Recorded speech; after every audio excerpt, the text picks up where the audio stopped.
kembali lagi Super Score spesial Piala Dunia 2022 bersama saya Delta Gonzalez. Sekarang kita sudah sampai di babak 16 besar dan laga yang akan kita ulas kali ini adalah Prancis versus Polandia. Kita akan mengulasnya bareng wartawan olahraga Tribun Ternate Bang Husen Sanusi dan wartawan olahraga Tribun News Solo Bang Dwi Setiawan. Halo Bang Husen, Bang Dwi. Halo, semangat, semangat. Semangat, semangat. Kita sudah sampai ke babak 16 besar. Bentar lagi final. Tapi masih jauh ya. Oke, Prancis versus Polandia. Kita ke Polandia terlebih dahulu deh, Bang Dwi. Di sini Polandia menelan kekalahan di eh, laga terakhir ya saat lawan Argentina yang saya rasa itu cuma laga hiburan, laga sparring aja karena memang sudah dinyatakan lolos. Nah, gimana nih pengamatan Bang Dwi seputar penampilan Polandia di grup C ya dan dia lolos sebagai runner up grup C. Ya, kalau ngomongin soal Polandia, Piala Dunia ini menjadi sebuah ajang pembuktian apakah ketergantungan terhadap Robert Lewandowski itu akan benar-benar tergantung atau tidak. Tapi Polandia membuktikan bahwa memang dalam setiap laga yang dijalaninya pada matchday pertama, matchday kedua, matchday ketiga, ada tokoh-tokoh berbeda yang menjadi tokoh kunci dari keberhasilan Polandia ini lolos ke 16 besar. Yang perlu saya soroti adalah selama laga perhelatan Piala Dunia ini di grup C, Polandia ini menjadi sebuah tim yang selalu kalah dalam possession ball ataupun penguasaan bola. Berarti saat melawan Meksiko ya pada laga perdana saat kita ingat Lewandowski gagal memanfaatkan peluang menjadi penalti setelah ditepis Ochoa. Polandia hanya penguasaan bolanya 42%. Laga penguasaan itu juga berlanjut ke laga kedua saat bertemu dengan Arab Saudi, di mana mereka diserang-serang habisan dengan menguasai 36% saja, dan melawan Argentina kemarin dengan 27% saja.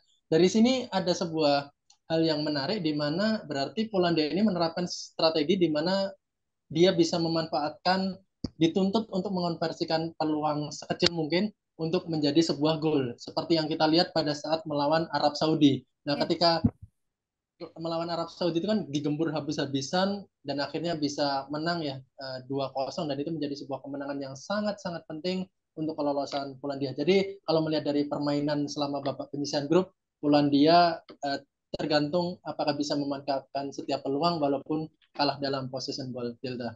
Ya, oke. Dan nampaknya antara Argentina dan Polandia juga mainnya itu untuk bisa menghindari Prancis di babak 16 besar. Nah, di sini jatahnya Polandia ternyata yang bertemu dengan Prancis. Oke, Mas Husen, Prancis ya, kita sudah di luar kepala lah kalau ngomongin soal Prancis. Dia juara bertahan di 2018 kemarin dan juga di dua laga pertama di fase grup menang, lalu kemudian kalah di fase fase grup terakhir di match ketiga lawan Tunisia gara-gara mungkin spekulasi dari Didier Deschamps yang menampilkan pemain lapis kedua. Gimana ini pengamatan dari Bang Husen?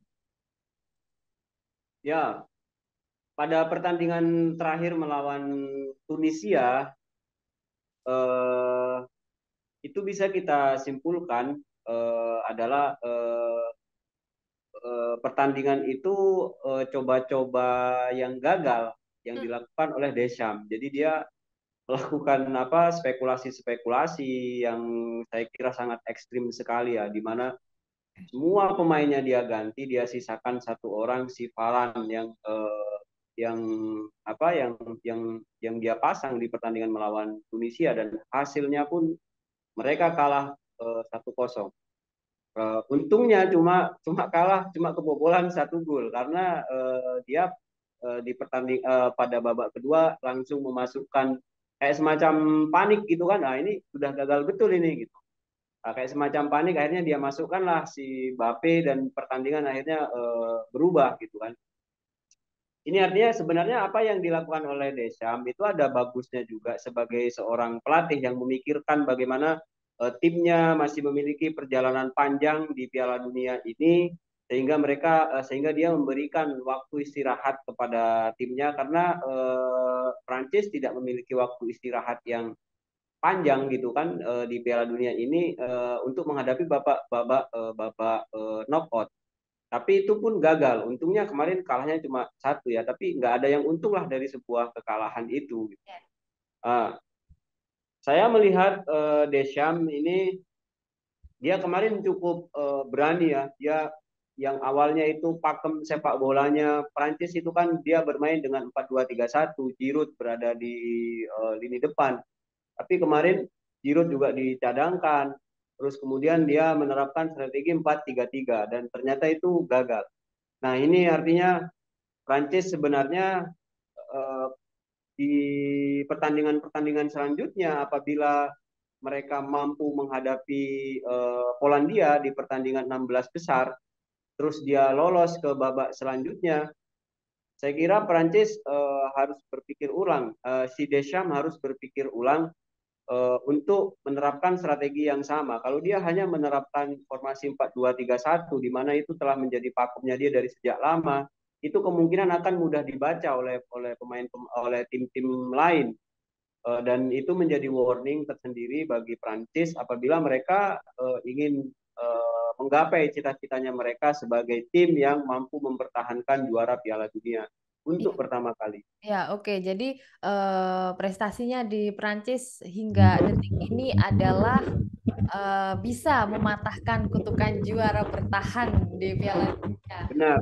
Kemarin Prancis juara di 2018, namun biasanya juara di Piala Dunia sebelumnya akan hilang di fase grup, akan selesai di fase grup, tapi Prancis berhasil mematahkannya dan kita tidak tahu apakah ini berlaku juga bagi juara Piala Dunia sesudah-sesudahnya, kita nantikan saja. Itu dari Prancis yang memang sudah besar sekali sejarah sepak bolanya. Nah, Bang Dwi, kita ngomongin Polandia ini merupakan laga knockout pertamanya sejak tahun edisi Piala Dunia 1986.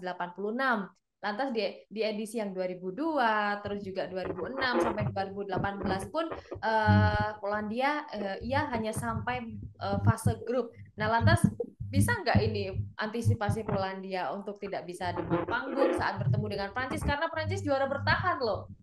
Yang tentunya akan mempertahankan kejuaraannya di kali ini.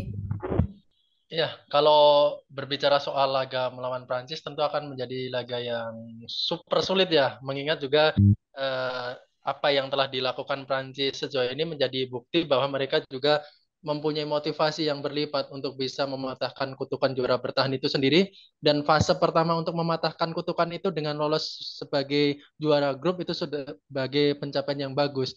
Kita tahu juga dalam rekor pertemuan Polandia juga tidak bisa berbuat banyak, di mana dari 5 pertemuan terakhir Prancis lebih banyak menang dan bahkan mayoritas menang. Hal itu menjadi indikasi bahwa memang Polandia ini seperti apa ya, kesulitan setiap kali menghadapi Prancis sendiri. Tapi kalau mengingat ini sudah fase gugur, fase knockout, tentu saya yakin Polandia tidak akan tampil dengan dengan situasi demam panggung ya. Mengingat ini menjadi sebuah penantian lama setelah sejak 86 di mana mereka terakhir kali tampil di fase 16 besar. Selanjutnya adalah saya berharap bisa memanfaatkan efek kekalahan Prancis pada laga terakhir. Ya, saya pribadi tahu apa yang dilakukan Prancis pada laga terakhir kemarin adalah uji coba ya, coba-coba saja. Tapi yang sangat disayangkan adalah kekalahan itu kan secara tidak langsung mencoreng rekor tak terkalahkan Prancis terakhir kali kalah pada saat Piala Dunia Brasil di 2014. Tentu hal itu bisa dimanfaatkan oleh Polandia untuk bisa menjegal Prancis pada laga kali ini. Dan yang selanjutnya adalah Polandia saya harap bisa mempunyai motivasi berlipat untuk menggagalkan ya Prancis dalam mempertahankan gelar juara karena akan sulit untuk sebuah tim mempertahankan gelar juara dunia kali ini dan saya berharap Polandia bisa menjadi tokoh yang bisa menyingkirkan Prancis dalam laga kali ini. Ya, jadi gemes ya ini Perancis agar bisa disingkirkan. Oke, Polandia akan menjadi aktornya kali ini diharapkan. Nah, lantas untuk ujung tombaknya Polandia, Bang B, berkali-kali memang masih bertumpu di pundaknya Lewandowski. Nah, apakah ada opsi lain ini agar tidak Lewi terus saja kita lihatnya? Apa mungkin ada Zelensky yang bakal menjadi rising star di Piala Dunia kali ini? Ya, kalau orang berbicara Polandia pasti berbicara tentang Lewandowski. Kita berbicara tentang Argentina, kita akan menyinggung Messi, kita berbicara Brasil, kita menyinggung Neymar. Tapi yang saya mungkin terkejut ya pada Piala Dunia kali ini sebenarnya bukan Lewandowski yang menggendong Polandia, tapi kita tahu ada satu sosok yang berada di Mister Gawang, yaitu adalah Szczęsny yang Iya. tampil cukup bagus sejauh ini, walaupun pada laga pertama mampu mencatatkan clean sheet, pada laga kedua juga mencatatkan clean sheet dengan menepis penalti dari Arab Saudi, dan laga terakhir kemarin Szczęsny menjadi salah satu tokoh di balik ya Polandia beruntung hanya kejebolan 2 gol saja. Dan di laga itu Szczęsny menepis penalti dari Messi, sehingga sebenarnya sosok Szczęsny ini menjadi sosok kunci nanti yang diharapkan bisa membuat frustasi lini depan Prancis. Tapi kalau berbicara tentang Lewandowski, ya yang sekali lagi saya tegaskan adalah Lewandowski ini perlu bantuan dari pemain-pemain lainnya, tidak bisa bersinar sendiri di lini depan. Tentu bantuan dari Zelensky, ada Milik juga. Saya harap ada pemain-pemain lain yang bisa membantu Lewandowski untuk bisa berbuat lebih banyak lagi nanti pada laga saat melawan Prancis. Ya, dan baru kemarin juga ya Lewandowski berhasil buka puasa golnya. Baru kemarin itu di edisi Piala Dunia 2022 ini. That's nih, Bang Husen, ini alumni Arsenal ya. Nah, kalau kita ngomongin ujung tombak dari masing-masing timnas, tadi menurut Bang Dwi ada Szczęsny di Polandia, lantas Prancis yang biasanya dipegang oleh Karim Benzema. Tapi kabar terakhir ini katanya Karim Benzema sudah ikut latihan. Nah, apakah ini merupakan strategi dari Deschamps sendiri untuk menyimpan Karim Benzema di fase grup kemudian akan dikeluarkan di babak 16 besar? Walaupun juga mungkin tidak akan dikeluarkan secara full pertandingan 90 menit. Bisa jadi seperti itu Delta ya. Penggemar Prancis saya kira sekarang sangat berharap bagaimana Benzema bisa masuk dalam skuad Prancis untuk pertandingan di fase 16 besar ini. Kenapa seperti itu? Karena saya melihat Prancis ini menjadi sebuah tim yang tidak sempurna tanpa Karim Benzema. Meskipun di situ ada Mbappe yang dimana kita lihat dia menjadi pemain yang sangat liar sekali, dan eranya di mana sekarang ini ada eranya Mbappe di mana dia sudah mempersembahkan gelar Piala Dunia bagi Prancis. Tapi yang harus diingat bahwa Benzema ini baru saja mendapatkan gelar pemain terbaik dunia. Apa kata dunia kalau seandainya pemain terbaik dunia ternyata tidak tampil di Piala Dunia? Nah, itu dari sisi non teknisnya. Dari sisi teknis, kenapa saya katakan Prancis tidak akan mampu menyempurnakan permainannya tanpa seorang Karim Benzema? Tentu kita akan melihat sosok seorang Giroud. Ya.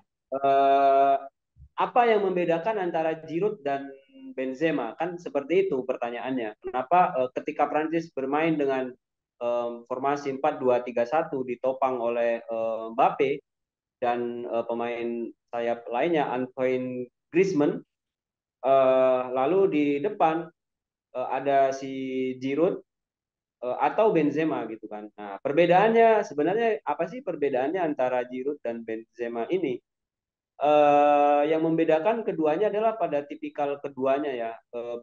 Giroud ini tipikal pemain yang dia selalu membutuhkan penopang dari rekannya yang lain. Artinya dia holding ball-nya itu nggak begitu bagus ketika dia dikasih bola, baik itu bola atas maupun bola bawah. Terkadang dia sangat mudah sekali lepas atau kehilangan bola. Apalagi itu kan di posisi pertahanan lawan ya, di mana di situ back lawan akan dengan cepat sekali merebut bola tersebut. Sementara Karim Benzema itu bukan tipikal pemain yang seperti itu. Jadi Benzema ini tipikal pemain yang holding ball-nya sangat kuat dan tidak mudah kehilangan bola. lengket di kakinya dan itu bisa aja langsung dia syuting ke gawang lawan. Nah, itulah yang saya katakan kenapa Prancis saya katakan tidak akan tidak apa namanya tidak akan sempurna permainannya tanpa seorang Karim Benzema. Itu hitung-hitungan di atas kertas ya, tapi ternyata bola itu kan tidak hanya bisa dilihat dari sisi teknisnya. Ternyata Giroud itu di Piala Dunia ini dia sudah mencetak 2 gol gitu kan, meskipun dengan gayanya dia yang seperti itu, dia sudah mencetak gol. Nah, itu sebuah fakta yang nggak bisa kita bantah gitu. Bisa jadi ketika Deschamps memiliki Karim Benzema sudah kembali ke skuad Prancis, tapi kemudian dia melihat bahwasanya keberuntungannya dia ada di seorang Giroud, ya bisa jadi Karim Benzema berada di bangku cadangan. Prancis ini cukup menarik Delta karena kenapa banyak orang ingin melihat apa yang akan dilakukan oleh Deschamps tanpa kehadiran Pogba dan Benzema gitu kan. Ya. Dan ternyata sejauh ini Deschamps mampu mengatasi masalah tersebut dengan baik. Namun saya menambahi apa yang dikatakan oleh Dwi tadi, ini bertemu dengan Polandia. Polandia itu terakhir kali mentas di babak 16 besar pada 1986. Ya, tapi yang dihadapin oleh Prancis pada fase 16 besar ini adalah Polandia, di mana mereka memiliki spirit 1986 yang akan dihidupkan pada tahun 2022 ini. Beberapa supporter Polandia mereka sudah saat ini mereka mencetak banyak kaos di mana di situ dituliskan Polandia better than Brazil. Oke. Ya, Polandia better than Berbunyinya. Brazil. Ya, lalu di bawahnya itu dikasih tulisan 3-2. Artinya mereka pada 1986 itu mereka mampu mengalahkan Brazil dengan skor 3-2. Nah, spirit itulah yang dibawa oleh Polandia ketika menghadapi Prancis di babak di fase 16 besar ini. Sebenarnya Polandia ini tim yang tidak begitu terdengar namanya gitu kan, tapi orang kadang lupa bahwasanya mereka pernah melibas Brasil di Piala Dunia juga dan mereka sangat bangga sekali dengan itu gitu. Di gelaran Piala Dunia, di gelaran Piala Eropa, kaos-kaos itu selalu dicetak oleh fans Polandia. Ya. Artinya ini saya bahkan memprediksi kalau saya ditanya prediksi skornya seperti apa, saya akan memprediksi sepertinya Polandia akan menang deh dengan skor 1-0. Ini yakin, Bang Husen? Saya yakin ya, yakin tah. Kenapa?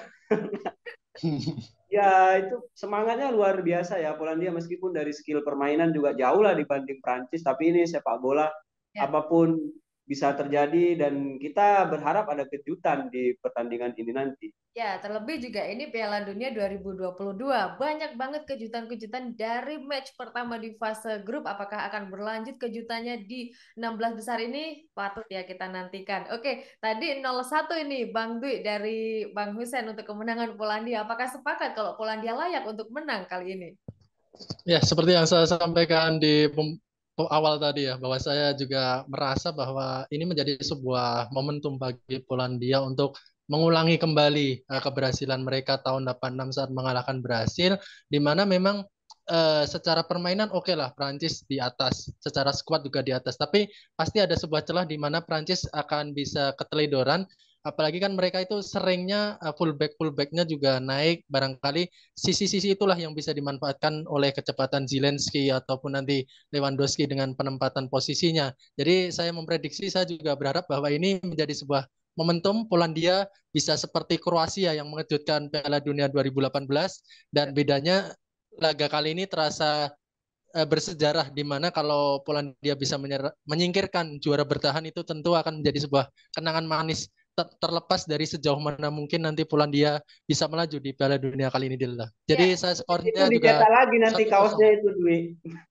Ya, benar. Dan saya kalau ditanya juga skor, kemungkinan 0-1 untuk kemenangan Polandia dalam laga kali ini. Ya, skor tipis diprediksi akan muncul di laga Prancis versus Polandia dan tentunya sudah dapat terprediksi kalau laga ini akan berlangsung seru, penuh drama, penuh tensi tinggi dan sengit atmosfer stadionnya. Luar biasa ulasannya. Saya jadi penasaran, saya pokoknya wajib nonton Prancis versus Polandia. Apakah benar 0-1 prediksi dari Bang Husen dan juga Bang Dwi? Oke, Bang Husen mau beli kaosnya juga? Saya sudah punya kaosnya, Better Than Brazil itu saya punya. Oh, sudah punya. Besok dipakai ya. Kalau memang Ya, benar-benar Polandia lolos ke perempat final ya ini. berarti nanti kaosnya jadi Peter dan Prancis Mas kalau menang dalam laga nanti. Betul. Prancis ya.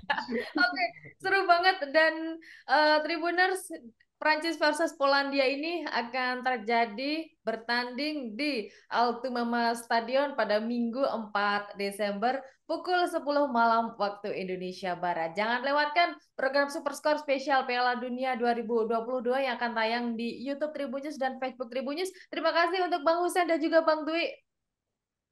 Makasih Delta. Sampai jumpa di ulasan berikutnya. Tribuner, saya Delta Gonzales pamit undur diri. Terima kasih atas kebersamaannya. Sampai jumpa di laga selanjutnya.